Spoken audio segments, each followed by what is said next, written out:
اور تم سے ذوالقرنین کے بارے میں پوچھتے ہیں، کہہ دو میں اس کا کسی قدر حال پڑھ کر سناتا ہوں۔ ہم نے اس کو زمین میں بڑی دسترس پہنچ دی اور ہر طرح کا سامان عطا کیا۔ خدا نے اس کو ہر طرح کا سامان عطا کیا تو اس نے سفر کا ایک سامان کیا، یہاں تک کہ جب سورج کے ڈوب جانے کی جگہ پہنچا تو اسے ایسا پایا کہ ایک کیچڑ کی ندی میں ڈوب رہا ہے، اور اس ندی کے پاس ایک قوم دیکھی۔ ہم نے کہا، ذوالقرنین، تم ان کو چاہے تکلیف دو، چاہے ان کے بارے میں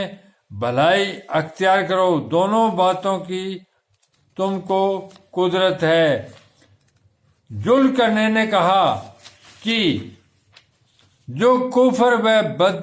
بد کرداری سے ظلم کرے گا اسے ہم عذاب دیں گے، پھر جب وہ اپنے پروردگار کی طرف لوٹایا جائے گا تو وہ بھی اسے برا عذاب دے گا، اور جو ایمان لائے گا، نیک عمل کرے گا، اس کے لیے بہت اچھا بدلہ ہے، اور ہم اپنے معاملے میں اس پر کسی طرح کی سختی نہیں کریں گے بلکہ اس سے نرم بات کہیں گے۔ پھر اس نے ایک اور سامان کا سفر کیا، یہاں تک کہ سورج کے نکلنے کی جگہ پر جا پہنچا تو دیکھا کہ وہ ایسے لوگوں پر نکلتا ہے جن کے لیے ہم نے سورج کے اس طرف کوئی اوٹ نہیں بنائی تھی۔ حقیقت یوں تھی، اور جو کچھ اس کے پاس تھا ہم کو سب کی خبر تھی۔ پھر اس نے ایک اور سامان کیا، یہاں تک کہ دو دیواروں کے درمیان پہنچا تو دیکھا کہ ان کے اس طرف کے کچھ لوگ ہیں کہ بات کو سمجھ نہیں سکتے، اور ان لوگوں نے کہا کہ ذوالقرنین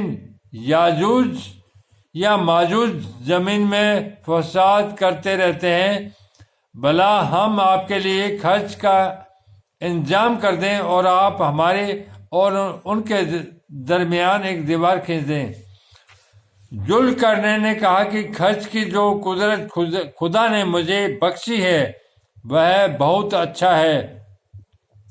تم مجھے بازو کی طاقت سے مدد دو،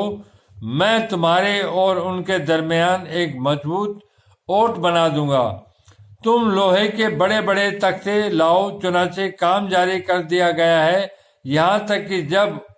اس نے دونوں پہاڑوں کے درمیان کا حصہ برابر کر دیا اور کہا کہ اب اسے دھوکو، یہاں تک کہ جب اس کو دھوک کر آگ کر دیا تو کہا کہ اب میرے پاس تانبا لاؤ کہ اس پر پنگھلا کر ڈال دوں۔ پھر ان میں یہ قدرت نہ رہی کہ اس پر چڑھ سکے اور نہ یہ طاقت رہی کہ اس میں نقب لگا سکے۔ بولا کہ یہ میرے پروردگار کی مہربانی ہے، جب میرے پروردگار کا وعدہ آ پہنچے گا تو اس کو ڈھا کر ہموار کر دے گا، اور میرے پروردگار کا وعدہ سچا ہے۔ اس دن ہم ان کو چھوڑ دیں گے کہ دھرتی پر پھیل کر ایک دوسرے میں گھس جائیں گے، اور سور پھونکا جائے گا تو ہم سب کو جمع کر لیں گے، اور اس دن جہنم کو کافروں کے سامنے لائیں گے جن کی آنکھیں میری